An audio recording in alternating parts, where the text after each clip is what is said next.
acá en Magíster Emilce Carmona, desde el CIE de UNCJ, estamos entrevistando a la Magíster en Tecnología Informática, Liliana Ríos, quien hoy se acerca a nosotros para compartir sus experiencias. Hola Liliana, ¿cómo estás?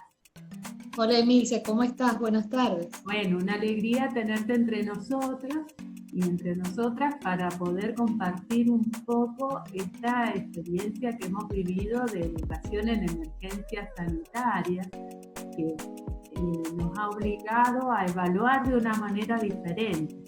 Entonces te pediría que cuentes un poco en el ámbito de la Facultad de Filosofía y de nuestras facultades en lo que vos estés trabajando, tu experiencia con tus estudiantes y cómo ha sido específicamente esto de evaluar en épocas de pandemia, ¿no? Cómo todo lo que te exigió. Bien, les cuento que esa primera semana de clase presencial que tuvimos en la Facultad de Filosofía fue maravillosa porque me permitió establecer un vínculo con los chicos en forma presencial y en ese momento yo les mostré el sitio web que utilizo para alojar los materiales y les mostré cómo íbamos a trabajar en forma colaborativa. También les pedí los datos porque en el sitio web había alojado un formulario. Bien. Entonces, medio como pensando en lo que se podía venir, les expliqué cómo trabajar y cómo los iba a evaluar. Normalmente yo trabajo en las cátedras de estructuras de programación. Bien. Y de seminario de enseñanza 2 del profesorado de matemática, que son, digamos, dos cátedras muy importantes porque no sé si todas las carreras tienen la oportunidad de ofrecer al estudiante una cátedra para formarlo en lo que hace al manejo de recursos educativos digitales, que sería estructuras de programación, y la otra cátedra que es seminario de enseñanza, donde se trabaja en la elaboración de propuestas didácticas con la inclusión de recursos educativos digital. Específicamente es eso. Entonces, bueno, digamos, yo les expliqué en seminario cómo iba a trabajar el tema de la evaluación, les expliqué que íbamos a trabajar con la evaluación auténtica, donde no solamente iba a haber instancias de heteroevaluación, sino de autoevaluación y coevaluación. Perfecto. Les planteé que elaboraran ellos un blog personal o un sitio web, ellos lo elegían, lo saben hacer porque en segundo año lo aprenden a hacer, para ir, digamos, mostrando evidencias de todos los aprendizajes y las propuestas que ellos iban a elaborar. A la vez trabajábamos también con un grupo de WhatsApp, que eso fue fundamental para agilizar la comunicación, y con, digamos, el correo electrónico y la herramienta de Google Drive para alojar los materiales, ya que lo que ellos producen tiene un tamaño importante, entonces no es posible enviarlos por correo electrónico, no se puede compartir. Así que bueno, de esa manera empecé en las dos materias a trabajar y a plantearles las herramientas, y bueno, ya estábamos ahí y digamos, estoy feliz porque solamente un alumno ha dejado de cursar en seminario 2 por problemas económicos, y en estructuras de programación tengo 2 alumnos que no tienen computadora y que no tienen wifi, pero se las arreglan con un celular viejo y van siguiendo las clases, y casualmente es uno de los que mejor responde, digamos. Qué bárbaro. A los trabajos, o sea que es maravilloso ver cómo ellos están, digamos, motivados a trabajar, a responder, a consultar. Entonces eso nos ha llenado a nosotros de felicidad, porque en estructuras de programación yo trabajo con Mario Videla, y lo más importante, digamos, a destacar en esa materia que es estructuras de programación es plantear las distintas formas en que se puede comunicar el lenguaje matemático. Y aquí ha sido un desafío porque, por ejemplo, no es muy común que los chicos sepan manejar aplicaciones para escribir los símbolos matemáticos. Entonces, a partir de, digamos, de la ayuda, el apoyo de Mario, investigó sobre aplicaciones para celular, para que los chicos pudieran hacer las consultas por WhatsApp, escribiendo texto matemático. Claro, y bueno, eso fue, digamos, maravilloso porque pudimos trabajar de esa manera.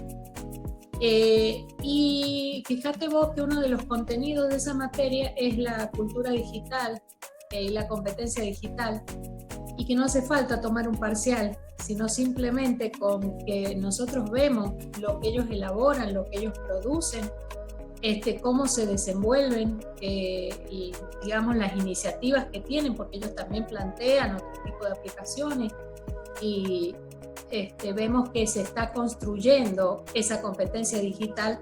No hace falta un parcial tradicional para saber de qué se trata. Con el vocabulario que ellos se manejan, digamos, para hablar, para consultar, nos viene muy bien. Yo creo que ahí la evaluación formativa, justamente la evaluación por procesos, te va mostrando la evolución en la construcción de conocimiento, ¿no? Y en esta cuestión de aprendizaje basado en proyectos y en problemas, y su manera competente, no solo desde lo digital, sino también desde lo disciplinar, que va mostrando esta posibilidad de crecimiento en el aprendizaje, ¿no? Sí. Y bueno, y en seminario, a la vez, digamos, de que yo los iba evaluando, he tenido que agudizar yo el ingenio. Si bien yo tengo experiencia en esto, el gran desafío ha sido la comunicación. Y un grupo de alumnos que tienen ganas de trabajar, pero que no tienen los medios, porque se les acababa el paquete de datos, porque no tenían wifi, así que nos reunimos en horario muy temprano, 7:30, 8 de la mañana, que es donde mejor está la conectividad, a trabajar. Y por ejemplo, yo tomé una evaluación de diagnóstico, o lo uso como evaluación de diagnóstico, a la construcción de mapas conceptuales sobre contenidos de matemática relacionados a los 4 ejes de los núcleos de aprendizaje prioritario. Perfecto. Y entonces, bueno, ahí en la construcción de esos mapas, yo les había dado ya una herramienta, pero el problema fue la devolución. O sea, ¿cómo le explico que tiene a lo mejor mal relacionados los conceptos o que le falta desarrollar algo? Así que fue una tarea, y con el impedimento de que no podía hacer videoconferencia, porque los chicos me decían que para todas las materias necesitaban datos y que no podían gastárselo porque se quedaban sin cursar después. Así que el WhatsApp ha sido un aliado muy bueno. Pero bueno, ¿cómo hacía yo? Ellos enviaban, digamos, los esquemas de esos mapas conceptuales, y yo los llamaba por teléfono. Perfecto. Y por teléfono les iba explicando, y ellos iban marcando, digamos, en su trabajo, porque no se podía hacer trabajo colaborativo.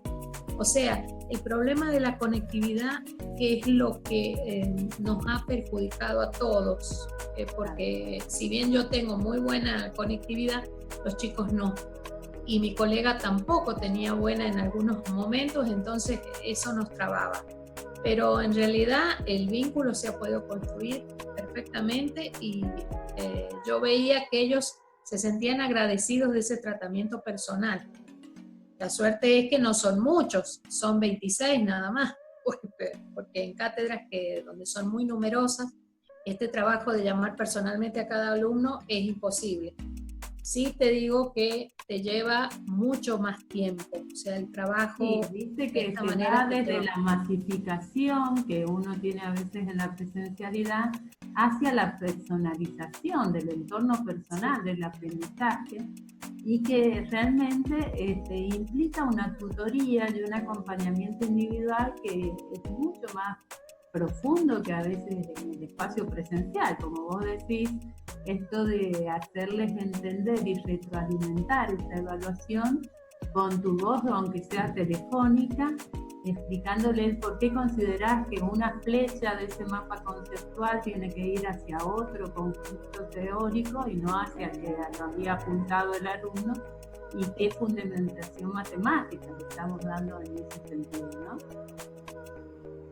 Y después, digamos, las clases, yo me organicé en el tiempo de que los chicos tuvieran la clase los días que estaba establecido en el calendario académico.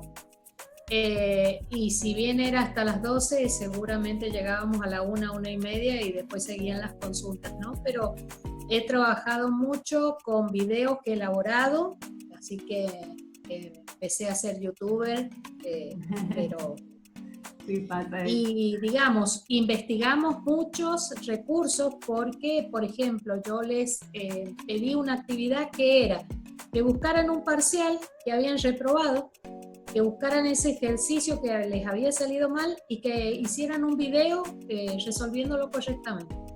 Perfecto. Y me dijeron, ¿con qué, profe? Y con lo que pueda. Claro. Entonces, no te puedes dar una idea, y eso se lo pedí a los chicos de segundo y a los chicos de cuarto, la cantidad de recursos que ellos manejaron, y después lo discutimos a esto. Claro. Entonces, digamos, de ahí yo pude elegir cuál era el mejor. Porque a veces nosotros no conocemos todos los recursos y entonces tenemos que estar abiertos a aceptar, digamos, que los chicos también nos pueden proponer herramientas ricas y que nosotros desconocemos. Sí, sin duda que en las TIC y en las TAC tenemos un abanico de posibilidades interminables, tanto en APP como en material para armar videos, para editarlos, y es esa apertura mental del profesor de decir, dejo abierto a ustedes elegir la herramienta, y tal vez vos sí explicarles cómo se arma un guión teórico para armar un video, que es lo que debo tener como importante cuando armo un video, ¿no? El sentido de la imagen, el sonido claro, el tiempo. Y bueno, esas fueron pautas que yo les establecí, digamos, en el pedido del video, porque bueno, todo esto son trabajos prácticos o tareas que se cuelgan en el sitio web y se pide y se da el contexto. Y aparte, en audios que yo les grabo en la mañana, a medida que les voy explicando, les voy diciendo todo esto. Entonces ellos, digamos, tienen el material de soporte, pero también tienen la explicación y básicamente me he manejado con eso. Si he tenido que explicar algún proceso, lo he ido haciendo en papel y me lo he ido grabando y se los he pasado. Cuando hemos tenido, digamos, que ver errores de los chicos, por ejemplo, cuando el código no era el correcto y les aparecía un error para escribir símbolos matemáticos, en el caso del látex, les pedíamos que capturaran pantalla y nos enviaran, y ahí detectábamos errores. O sea que la evaluación ha estado presente en todo momento. Y sigue siendo. También hemos tomado parciales. Los parciales los hemos pautado con un tiempo determinado y un temario variado.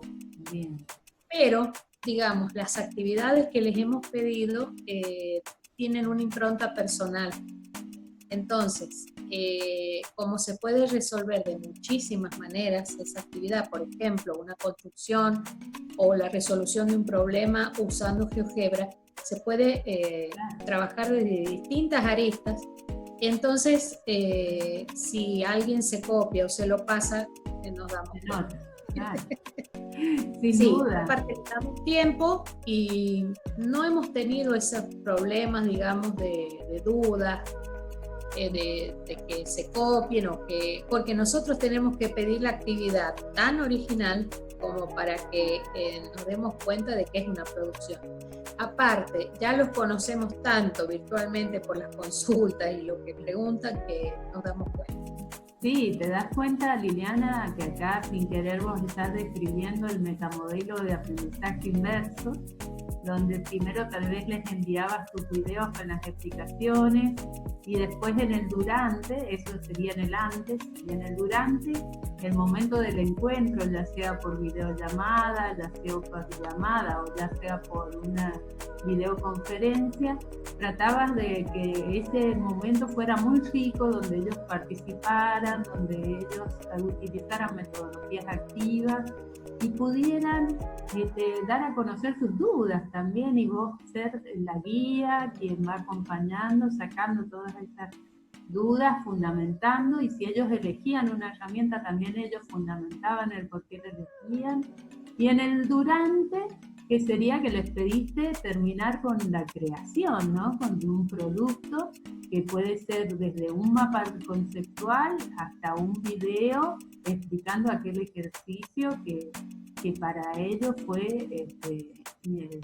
difícil y que luego pudieron resolver, teniendo en cuenta tus apreciaciones, esa retroalimentación permanente de la evaluación constante, que al final pasa a ser formativa porque vamos viendo por procesos, y que el parcial no deja de ser más que otro eslabón dentro de ese mismo proceso, y que, como vos decís, la consigna, el contenido dirigido del profesor y de la profesora es fundamental, ¿no? Y es fundamental porque para evitar, digamos, el error de pensar que una computadora con un video grabado va a suplantar al docente. O sea, claro, la impronta personal del docente no la va a reemplazar nadie. No, sin duda eso ya está totalmente descartado, y se nota que en estos espacios aún más es más fuerte la necesidad del docente que a veces en la misma presencialidad, porque acompañar en la no presencialidad implica hacer presencia con tus materiales, con tus acompañamientos, con tu palabra, con tu mirada. Sí perdemos de la presencialidad mucha conversación no verbal, ¿no? Que uno, en un gesto del alumno, en una forma de mirar, que nunca, por más que tengamos videollamada, vamos a tener la misma cantidad de conversación no verbal. Pero sí es fundamental darnos cuenta que acá en estos espacios, y más con el metamodelo de aprendizaje invertido o inverso, que es el que vos has aplicado, se da que necesitamos un docente formado en el tema TICS y en su disciplina. Un docente que tenga la cultura digital adquirida y que sea flexible y que ayude a aprender a aprender. Yo creo que has logrado poner en práctica todos esos pilares, y me parece fantástica tu aporte para otros docentes que quieran aprender cómo manejarse, y que también valorar todo lo que han hecho aquellos que por primera vez han entrado en estos espacios y que ya han puesto todos los deseos y las ganas de transformarse y de hacer este tránsito de la presencialidad a la no presencialidad, ¿no? Sí. Te digo que ha sido una etapa de aprendizaje no solamente para ellos, sino para mí también, y eso que yo ya tenía experiencia. No, y pero bueno, para mí, porque en momento seguimos aprendiendo. Siempre, sí, siempre esto, digamos que es un aprendizaje continuo, y que nunca vamos a estar del todo preparadas para estos cambios, pero sí lo interesante, que creo que la oportunidad que nos dio la pandemia, a pesar de la crisis, fue descubrir tantos docentes proactivos que en forma inmediata quisieron cuidar el lazo educativo, tan fundamental, ¿no? Sí. Es así. Pues, así que bueno, si les tuvieras que dar un mensaje a los docentes del taller en evaluación en contextos no presenciales, ¿qué les dirías para animarlos? Y yo les diría que no tengan miedo a utilizar otras formas y pensar la evaluación de otra manera, porque en definitiva lo que nosotros buscamos con la evaluación es integrar el proceso de enseñanza con el aprendizaje y, digamos, cómo medir esas evidencias, pero esa medición no solamente se hace con una prueba escrita, sino que en la forma de trabajar del alumno, en la calidad de las producciones, también se puede medir. Y también, bueno, dado que el sistema siempre nos está pidiendo un número, se puede llegar, siempre y cuando nosotros estemos ayudados de un instrumento valioso que es la rúbrica. O sea, cuando nosotros establecemos criterios claros sobre lo que vamos a evaluar, lo que realmente es importante, cuando nosotros nos situamos por encima del proceso, y miramos desde arriba y decimos, a ver, ¿qué es lo que yo realmente quiero lograr con estos chicos? Fundamental. Ahí yo puedo sacar en limpio y decir, a mí me interesa esto, y sobre eso es lo que voy a apuntar, eso es lo que voy a medir, porque digamos, puedo tener 1000 teoremas en una materia, que si yo no le enseñé a razonar, no le enseñé, digamos, no le di herramientas para que él razone y busque soluciones y busque alternativas, no se las va a acordar. O sea, para mí las herramientas son las más importantes, para que él se desenvuelva, para que él pueda aplicar cuando se vaya lo que aprendió. Es el desarrollar esas capacidades del autoaprendizaje y ese gusto por aprender, que no tengan miedo, que la evaluación formativa es muy rica y que es la que realmente nos ayuda a acercarnos y a estrechar ese vínculo, porque no hay cosa más linda que ver, digamos, y sentir el agradecimiento del alumno cuando entendió. Sí. Y entonces se produce ese insight que se deslumbran y dicen, qué bueno que lo aprendí. Bueno, eso se da en el proceso. Sí, ¿no? Tal cual, y la importancia de la democratización de esos criterios que vos lo has hecho desde el principio de la primera clase, cuando les contabas cómo los ibas a evaluar, ¿no? Y que hace también a ese estudiante saber hacia dónde va, encontrar su meta y tener un camino claro. Sí, por ejemplo, las rúbricas esas se las publicamos en el sitio para que ellos sepan, bueno, si yo quiero aprobar, ¿qué tengo que hacer? Y ahí está bien explicado qué tiene que hacer, qué espero yo de él. Entonces, digamos, eso es fundamental. Cuando uno establece reglas claras desde el principio y le dice, esto es lo que yo espero de vos. Y bueno, en el camino, digamos, ellos van viendo si lo alcanzan, si no lo alcanzan, y no ven al profesor como el verdugo, sino como el acompañante, el que le va facilitando ese camino para llegar al aprendizaje. Esa es la idea. Muchas gracias, Liliana, por tus aportes enriquecedores sin duda, y te invitamos a participar del taller con evaluaciones no presenciales, para que continúes dando aportes en el foro donde se va a debatir sobre estas temáticas, y agradecerte por tu tiempo, porque sé cuán ocupada estás. Y lo más hermoso es que nos ocupa lo que nos apasiona, la educación, ¿no? Y garantizar a otros esta posibilidad de seguir adelante, de ser profesionales y de aprender siempre. Bueno, estamos en contacto y te esperamos por el taller. Muy bien, muchas gracias. Gracias, nos vemos. Chao, chao.